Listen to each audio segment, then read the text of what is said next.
Andrea Celestine's been trying to get someone to listen to her for years. Katrina hit everyone hard, but since the storm, her family will never be the same. In the span of a little more than a week, she evacuated to Baton Rouge with her 2 kids. Her home was flooded. Then she got the news her husband, a New Orleans cop, had killed himself.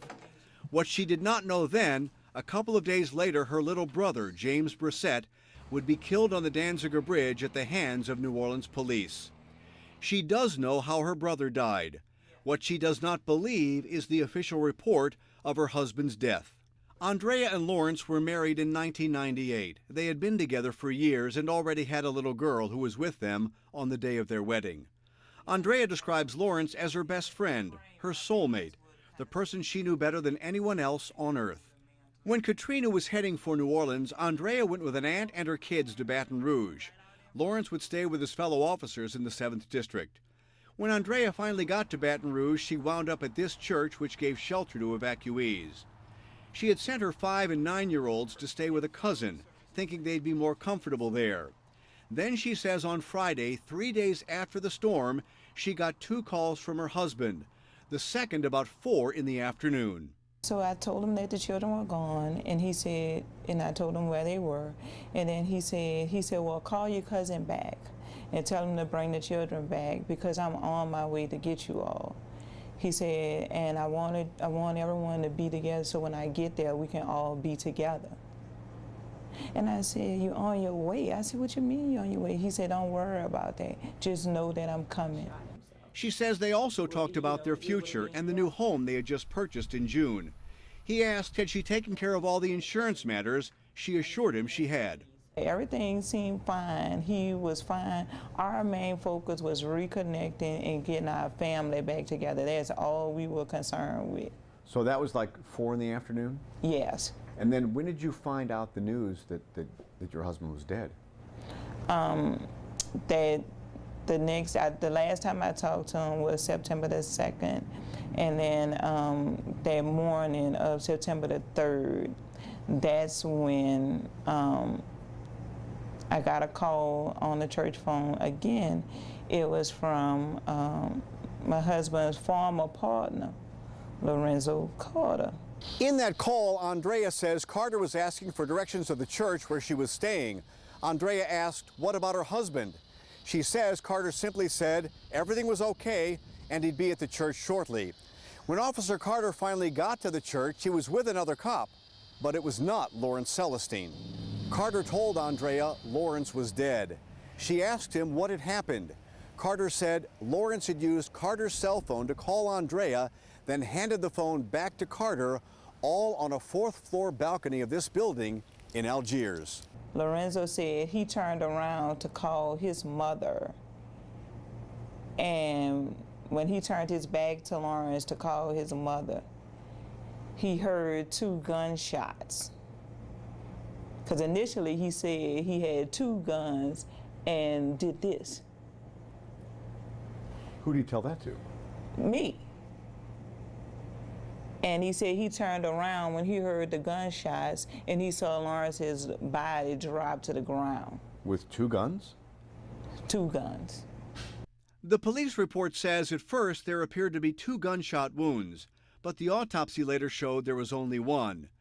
The report also says when Lorenzo Carter turned away from Officer Celestine to use the phone, he heard Celestine say, quote, tell my wife and kids I love them. Still quoting, the report goes on to say, Officer Carter turned toward and saw Officer Celestine put 2 guns to his head and pull the trigger, fatally wounding himself. That doesn't make any sense. Why would he, first of all, why would he have 2 guns and why would he do this? No one does this to shoot themselves with 2 guns, on each side of their head. Was that story later recanted? Yes. And the autopsy said? The autopsy said 1 gunshot wound to the head. That's when Andrea started doubting everything about the story surrounding her husband's death. So from the onset, you did not believe that your husband committed suicide? I never did. I didn't believe it then, and I don't believe it now. That's when this now widowed mother of two got mad and stopped trusting the NOPD. She ordered a second independent autopsy and began a long fight to try and clear her husband's name. The allegations Andrea is making now are hard to imagine, but the circumstances surrounding this case, along with the results of the independent autopsy, set up a chilling scenario that make her believe there may be more to this story than authorities are saying. Tomorrow we'll look at the web of bizarre facts that surround the death of Officer Lawrence Celestine. Eric Paulsen, Eyewitness News, Night Watch. Andrea Celestine is a woman on a mission. All she and her two children have now are photographs and memories of their father, her husband. In the official police report, her husband Lawrence Celestine, according to the only witness on the scene, Celestine's former partner, pointed two guns to his head and, quote, pulled the trigger. Andrea did not believe the story then, and 5 years later, she still doesn't. None of it makes any sense. And then way down the line, when we finally got the police report, it says that my husband created some sort of suicide note, of which I've never seen. And they never told you about that in the beginning? They never told me about that in the beginning. And to me, if he had written a suicide note, then I would have been told that initially, at the time when you told me he was dead, you should have simultaneously been saying to me, well, I know he committed suicide and he killed himself because he wrote a suicide note. And we have it as central property and evidence. To this day, 5 years later, you have never seen that note? I have never seen said note. According to then Commander of the 7th District, Bob Barty, it was an open and shut case of suicide. But a closer look at the death of Lawrence Celestine does raise a lot of questions. In the official autopsy report, Celestine's death is listed as a suicide. Not believing that, Andrea paid for a second, independent autopsy, which said the wound the officer suffered is consistent with suicide, but homicide could not be ruled out.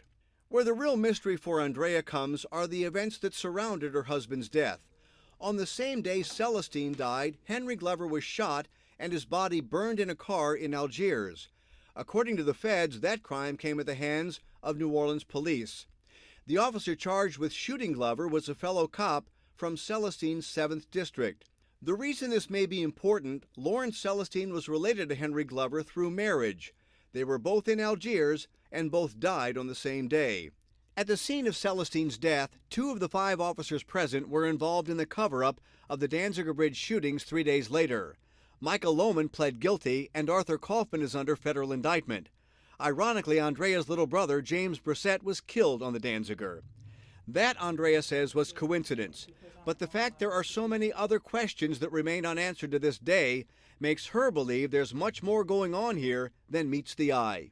Someone made a very conscious effort to basically destroy my family, and then on top of it was conniving and cunning enough to try to cover it up, and then have the nerve to tell me, why won't I just leave this alone and go away? Because I have been fighting this from day one for the past 5 years straight. Andrea admits she doesn't know what happened on the evening her husband died. But when you look at the whole scenario, she believes this case is far from being solved. Remember, she had talked to her husband on the afternoon he died, and he said he was on his way to Baton Rouge to see her. Then, according to the police report, he put 2 guns to his head and pulled the trigger. Then there's Lawrence's cousin by marriage, Henry Glover, who was killed in Algiers. Then later on the same day, Officer Celestine reportedly took his life, not far from where Henry Glover was shot. And to complicate matters even more, 2 of the investigating officers at Lawrence Celestine's alleged suicide are involved in the Danziger Bridge cover-up. One has already pled guilty, the other is under indictment. Add to that the alleged suicide note that Andrea has never seen, and she began to doubt everything within the walls of the NOPD. It made her doubt everything about the department her husband once served. I didn't trust a soul at the NOPD, period. I felt like it was all a part of a big conspiracy. And so I was not going to talk to any of those people. None of them. And that's when you went to an attorney and started trying to do this investigation on your own. That is correct. What Andrea Celestine wants to know now, is it possible her husband may have known something about Henry Glover's death and refused to go along with a cover-up? Or did something else happen to Lawrence Celestine on the day he died? And the feds are asking questions as well. Her attorneys say the Justice Department has asked for all the documents they have about Officer Celestine's death. They have turned over everything they have to the feds. Eric Paulsen, Eyewitness News, Night Watch. Lawrence Celestine, according to this official police report, took his own life on September 2nd, 2005 in the chaotic days after Katrina. It says he put two guns to his head, pulled the trigger, and fatally wounded himself. The report also says he left a suicide note on a piece of cardboard that read, quote, "Wife, sorry I love you." His wife, Andrea Celestine, never believed her husband, the father of their two children, took his own life. She's been trying to get someone to listen and give her the true story of what happened that day. So from the onset, you did not believe that your husband committed suicide? I never did. I didn't believe it then, and I don't believe it now. There were too many questions surrounding her husband's death. He was killed on the same day as Henry Glover, who Officer Celestine was related to through marriage. A fellow cop from Celestine's 7th District, David Warren, is on trial now for Glover's death. Andrea questioned, did her husband know something about that, and could he have been silenced? Then an hour or so before his death, Officer Celestine called Andrea on the phone and said he was coming to Baton Rouge to see her and the kids. She also wants to know why she was never told about the suicide note till her attorney subpoenaed the police report. After our stories aired, Police Chief Ronald Surpass launched a new investigation into the Celestine case. The probe's been going on for nearly 2 weeks now, and Chief Surpass says his department is making headway, starting with the official police report from 2005, about which he had very harsh words. You mean Arthur Kaufman's investigation? Oh yeah, absolutely. Garbage. I mean, because it was a very, very short... Oh, it's garbage. It's useless to us. That's why we're recreating the investigation from the very start.